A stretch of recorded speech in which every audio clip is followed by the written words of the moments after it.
Things like this, I like to acknowledge that there's different categories of people in the room, and this morning there's even more categories than there normally are. So I know some of you are here, and I try to make it applicable to everybody as much as possible. Some of you are here, and this is like your grand kickoff into the guest services serving team. You've maybe been shadowing for a couple of months. This is your official first training. Some of you maybe just attended the Discover event that we had back in August, and this is kind of, I'm still learning more about guest services and how to get connected. And then some of you are either a part of our Connections team or our Response Room team, which we're kind of relaunching those teams in kind of a strategic focus. We've been in kind of that process since April, and this is kind of the next phase of that that's coming up in November. But whichever team that you're on, wherever you're at in those categories, glad you're here and serving, and thank you for doing that. So in this first little bit, especially for you Connections people and Response Room people, I just kind of want to relay down some of the groundwork of kind of guest services at First Baptist Orlando. And really I want to answer kind of two questions: why we believe a focus on guest services is important, and then how we go about creating that guest service culture that I think is pretty important. And then later, so that's going to be kind of the first half of our time. After that, everybody else will be dismissed, and Connections and Response Room people will do another 25 minutes that's kind of really focused on your teams. That's kind of unique, so that we can give some perspective and training ongoing. Before I jump into kind of guest services, though, something I like to always kind of talk people through is just at First Baptist, our approach on serving as a whole, what we believe about serving at this church, right? We believe that everybody should be serving. Okay, one of my favorite quotes by Pastor David is, he says, "We're never more like Jesus than when we serve." Right? Jesus himself said when he was here that he came not to be served but to serve, and then he modeled that right in his life. And so when we say as a church that our mission is to follow Jesus and lead others to do the same, Jesus was a servant, and so we want to follow him in kind of that aspect. But serving should emerge from your passion. Right? We all have different experiences and gifts, talents, abilities, and we really believe that serving should emerge from your passion. Kind of like what I said, we also ask you to serve not because we need you to serve, right? You're not a cog in a machine that we're trying to get things done here on the weekends, but we invite you to serve. We want you to serve because we believe that you can find an extreme amount of fulfillment and joy when you serve, and when you use your gifts, talents, and experiences that God gave you the way that he designed to fill a slot in the local church. We believe that will make you come alive in ways that you didn't know that was possible. And so we ask you to serve, not because we need you to serve, but because you need to serve. And then the last thing that I always like to say is, if guest services or any of our serve teams isn't for you, talk to one of us and let us help you find an area that fits your passion and giftedness. Like, I'm not under the impression that guest services or response or anything like that is for everybody. Because I know if you put me in a room of 2 or 3 year olds in the kids building, I would like to be in the fetal position in a corner. Right? But there are some people who serving in the kids teams on Sunday mornings makes them come alive. Right? They love doing it. They've been doing it. I know some people who've been doing it for decades, and it's the part of their week that they look forward to. And in the same way, if guest services, not everybody's people oriented. Not everybody likes to be all hype and excited and talk to people and be welcoming and do those things. And I totally get that. And I also know that after you've been serving for a few years on a team, maybe you just need something different, right? You need a new challenge, or you need a new experience, or you need a break. Maybe you need to take a little bit of time off to recharge or whatever. All of those things are part of normal, healthy patterns of life. I just want to help you walk through that, and we want to help you walk through that. We don't want you to feel like, well, I tried this team and it wasn't a good fit, or I need a break, and so you just kind of fade into the background, because there's a lot of ways to serve at this church, and there's one that's designed specifically for you, and I want to help you find that. So don't ever feel guilty. I have people do it all the time, and I am excited to have these conversations with people. Say, hey, I just need a break for a couple months. Will you call me in 2 months and I want to get back involved, or hey, I think I'd like to serve on this team, and I'd love to help set those connections up and help you be able to do that. All right? Is that kind of fair enough? Yeah. Okay. So kind of that first question I mentioned, why we believe guest services is so important. it kind of comes down to this central idea that people decide in the first 10 minutes of visiting a church whether or not they're ever going to return again. That's research done by different organizations. That's kind of the best consensus. People are going to decide in the first 10 minutes of visiting a church whether or not they'll ever return again. And the crazy thing about that is we have an incredible worship team, but they're going to decide before they ever hear the first song sung in the worship team. Right? We are blessed to have an amazing senior pastor and teaching team, and David and the others that are up there on the platform, but they're going to decide whether or not they're ever going to come back to this church. And in some senses, right, if they didn't grow up in church, they don't really know what to expect when they come here. They're going to decide whether or not this church cares about them. They might even decide whether or not God cares about them. And they're going to shape their opinion of who Jesus is like in the first 10 minutes. And that's based on how their first interaction with those of you who serve on the front line in the guest services, right? At our John Young campus, we're lucky if they found a parking spot and made it to the front door in the first 10 minutes, right? Yes. So that 10 minutes is really, really important, and that's kind of how we structure our guest services team. And so that's, kind of one statistic, and there's a second set of statistics that I think are pretty important. And that's the reality that there's a 16% chance that a first-time guest will return for a second visit. But for those who return for a second visit, there's an 85% chance that they will return for a third visit or more. Right? That's like disproportionate, right? So as a guest services team, that kind of gives us a laser focus to say, our kind of goal, our win, is to create an incredible experience that earns a person's second visit in the first 10 minutes of their first visit. Right? So everything that we do as a guest services team is to turn the dials. And, we've kind of gone from 2 teams to 8 teams in the last 3 years. And every new volunteer team that we've added has been based around the idea that what is a person experiencing in that first 10 minutes, right? The parking is hard for a new person, so let's create a first-time guest parking team, right? Some people have to park far away, so let's launch a golf cart shuttle team that can get people in quicker. Kids check in. There's a lot of processes and time being taken there, so let's get a dedicated team for first-time families trying to check in. All of these teams that we add are and everything that we approach is within that kind of laser focus of those 2 numbers, right? So that's,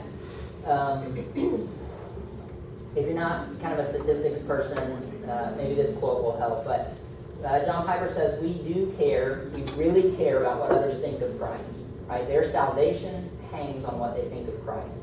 And our lives are to display His truth and beauty. So we must care what others think of us as representative of Christ. Right? Love demands it. So all of this, we're not just trying to have good customer service. We're not just trying to create an incredible experience. All of this is because we know that people are going to make judgments about God and this church and who we are based off of what they experience in those first couple minutes. And we want them to have an incredible impression of the God that we serve, right? And the people that we are, we want them to know that we love and care about them.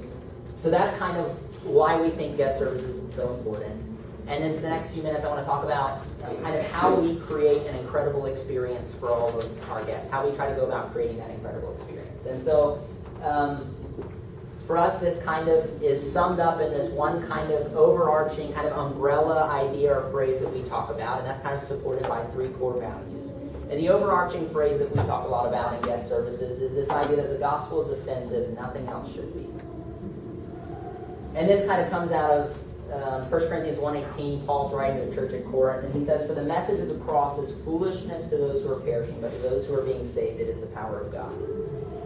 And I'm not one of those people who ask you, close your eyes and picture yourself in a certain scene, because I think it's a little bit weird, but just try to put yourself in the perspective of a person who did not grow up in church for a moment, okay? And and we know that culture has a message, right? Culture is not neutral. Culture in the world has a message that it's teaching people, and it's thread all throughout culture, right? And that message is you're good enough, right? You deserve happiness and to be fulfilled and have all of your desires met, and you have what it takes, and you make the future that you want to see and exist, right? All of these are messages that are very consistent in culture, everything that you experience.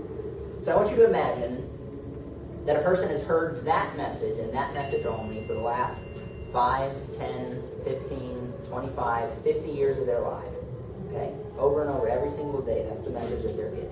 They're going to walk in at 3000 South John Young Parkway or at Sunridge Middle School at one of our campuses, and they're going to hear from Pastor Chris or Pastor David or whoever's teaching that weekend, right? The message of the gospel that is preached so clearly here every weekend. And that's right, that you're not good enough. You never can be good enough. And that we exist to make much of God, not to make much of ourselves. That is a 180-degree paradigm shift. And for someone who's heard one message for sometimes decades, that's very offensive. That causes you to rethink everything that you've thought your entire life. And we never want to water that message down, right? The gospel should be offensive. But the way that our campus looks, and the way that our readers welcome people, and everything else besides the gospel should not be offensive, right? We should do as much as we can to remove every barrier so that the only thing that they're having to wrestle with is the truth of the gospel. And so that's kind of how we've framed our kind of three values as a guest services team, and they can all kind of be summed up in this phrase: the gospel is offensive, but nothing else should be. And so this kind of first value that we talk about is own it. Our guest services value is own it. That comes out of this passage in Ephesians. Again, Paul's writing. He says, "And he gave the apostles, the prophets, the evangelists, shepherds, and teachers to equip the saints for the work of ministry, for building up the body of Christ." And really, for the sake of current day contemporary setting, you can kind of replace apostles, prophets, all those little titles. You can just replace that with leaders of the church, right? God gave, he was God speaking in that sense, God gave the leaders of the church to do the work of the ministry, to equip the saints for the work of the ministry, right? The way that I talk about this and the value of own it is, you don't serve on a guest services team that belongs to somebody else, right? Guest services at First Baptist Orlando belongs to all of you and the people who serve there, right?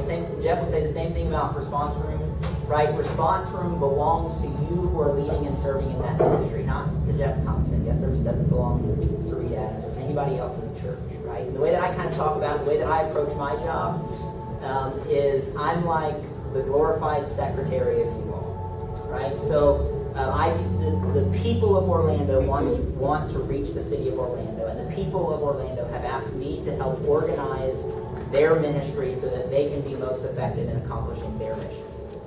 That's how I view my job, and I want you to view your job as the ministry belongs to you, and I want you to feel that ownership of it, right? With that comes responsibility and permission, right? You don't need permission to go the extra mile to make a positive experience for a guest. So own the space you serve in, right? The reality is that when a person's here for the first time, they don't know the difference between Rachel Schmidt and Reed Adams and Pastor David, right? They see someone, especially if you wear a team shirt or blue shirt on the weekend, they walk up and assume, okay, this is your place, right? You're responsible now for my impression and what I think of the whole and my experience. That's how people show up. So if that's the expectation we have, we should at least be matching that expectation, right, with how we operate and focus. And so this is like a big deal, okay? Own the ministry, own the space that you serve in, own your role, because that's how people are going to view you. And that's how kind of I view you and the job that you're in. So this second kind of value that we talk about is the idea of everything speaks. And I know you're already tired of hearing me talking because I'm tired of hearing me talking, and I could not do a better job of explaining this in this little video I want to watch. So take a look at this. So tell me about yourself. Well, an organized person, somebody who does not need details. I'm not sure what those groups. Someone goes and uses it for a job, surpass their own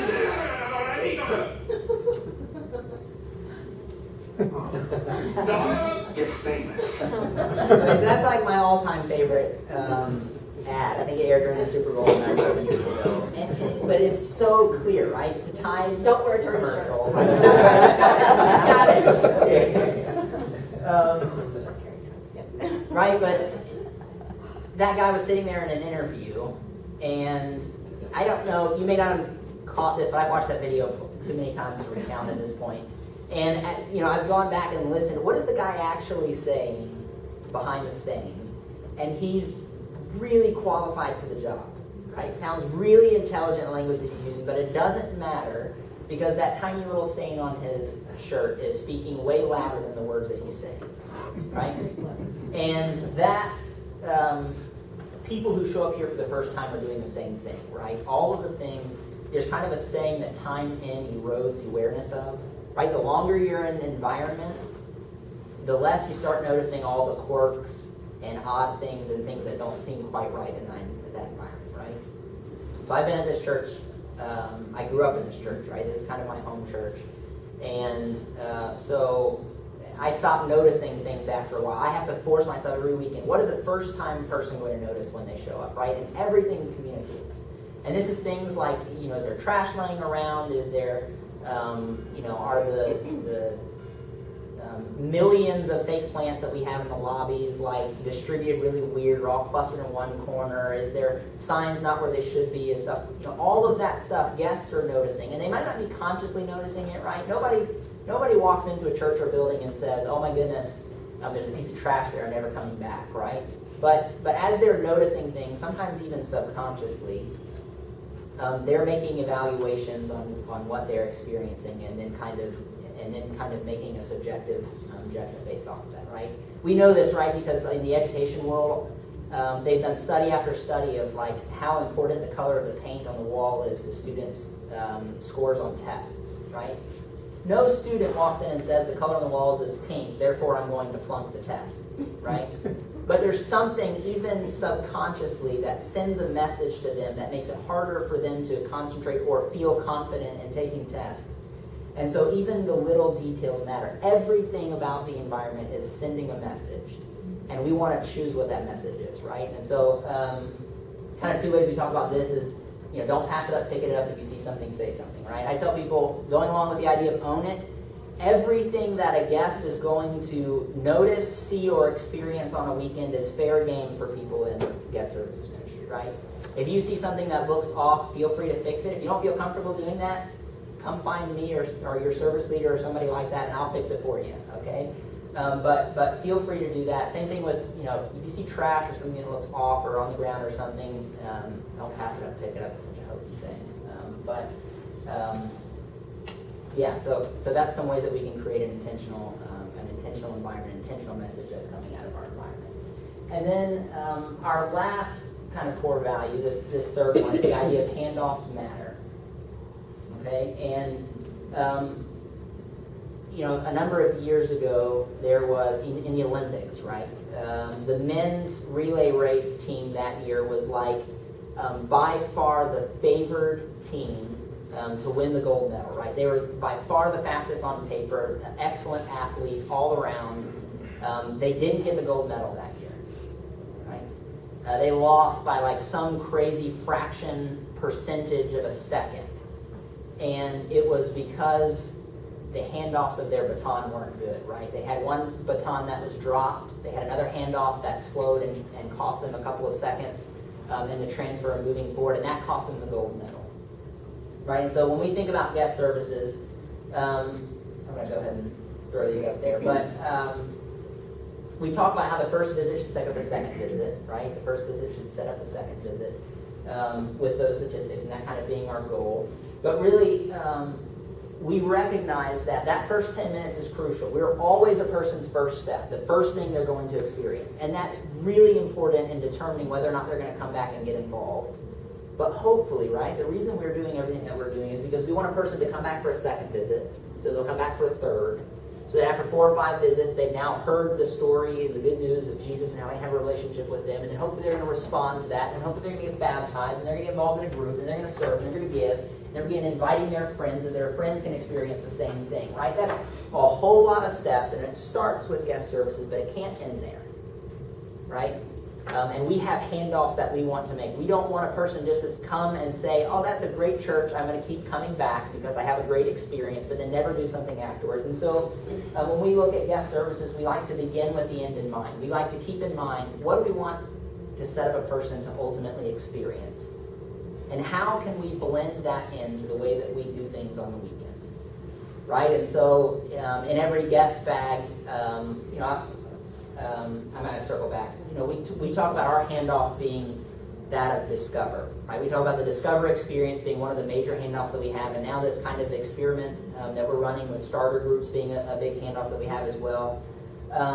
But our Discover experience that helps people connect in groups and serving and giving and also goes through the gospel and helps them take steps of baptism. We've noticed over the couple years that we've done Discover that those who attend our Discover experience are 25% more likely to be giving to the church. They're more than 2.5 times more likely to be involved in a small group, and they're nearly 5 times more likely to be serving. Right? That tells us that Discover does about as good a job or better job than any other way that we have of connecting people into those life-giving experiences and steps that they want to have. And so based off of that, we've looked at our guest services teams and how can we make Discover kind of the focal point of what we do, right? How can we bleed that into things that we're doing, right? So every guest bag has a little Discover postcard in it, right?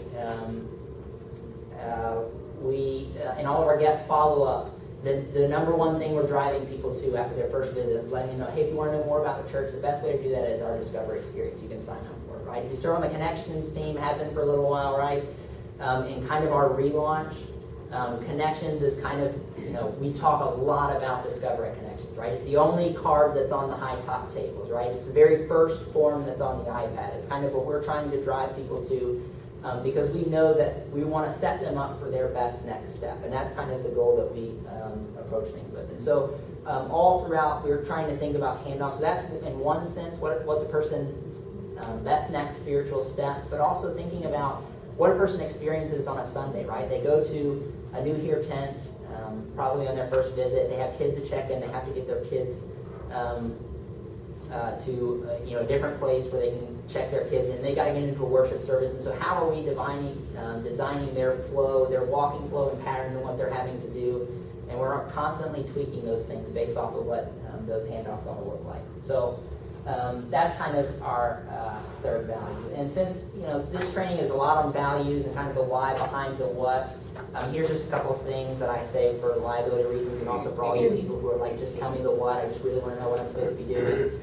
Guest services wise that I'm going to kind of cover real quick. Obviously, if you ever see an injured person around campus, right? We're kind of like the eyes and ears that are all over campus, but don't ever move an injured person. Right? Don't say fire unless you see fire. I'm sure that more people get injured from false alarms with fire than from fires, actually. And then when in doubt, radio out. Another really, really cheesy phrase that I use. That we have radios. There's normally multiple seaters in the worship center at any given time that have a radio. Jonathan and I always have radios. There's radios at the New Here tents and at Connections and at Translation. The golf cart people have radios. And so there's always, the goal is to never be more than 30 seconds away from a radio in case you see something suspicious or fire or injured person or anything like that. You can get a hold of somebody. Or even just, I tell you this all the time, if you get stuck with a guest and you don't know what to do, you're in a bind, hey, this person's got an issue, I don't know how to deal with this, or I'm going to do a problem, you can radio, and that's like what Jonathan and I spend our time doing on the weekends, right? We try to go back and forth and kind of help clear out those issues. And then the last two things real quickly are just, service leaders are your friends, right? We have, over a lot of our guest services teams, we have service leaders who are like, they're volunteers, but they're champions for a specific team at a specific hour. And they're there to support you and encourage you and coach you and help you out. They've been doing this and are experienced in the areas they're serving, so definitely kind of rely on them. And then the last thing, which Connections has really experienced this, Connections team the last couple months, but we are constantly evaluating things, right? Because that 10 minutes is so important to that return rate. I kind of joke with people a little bit tongue-in-cheek that if you don't like change, maybe reconsider serving as a part of guest services, because we're always trying to tweak and turn dials because we want to earn that person's second visit. And so we're constantly evaluating and experimenting with things and getting feedback from you guys. A lot of, because we talk about own it so much, I get ideas about what we can change every single week from volunteers, and I love that. And so we're constantly testing those out and thinking how does this fit in with what we're doing, but that's just something that will kind of help you out expectation-wise as we start.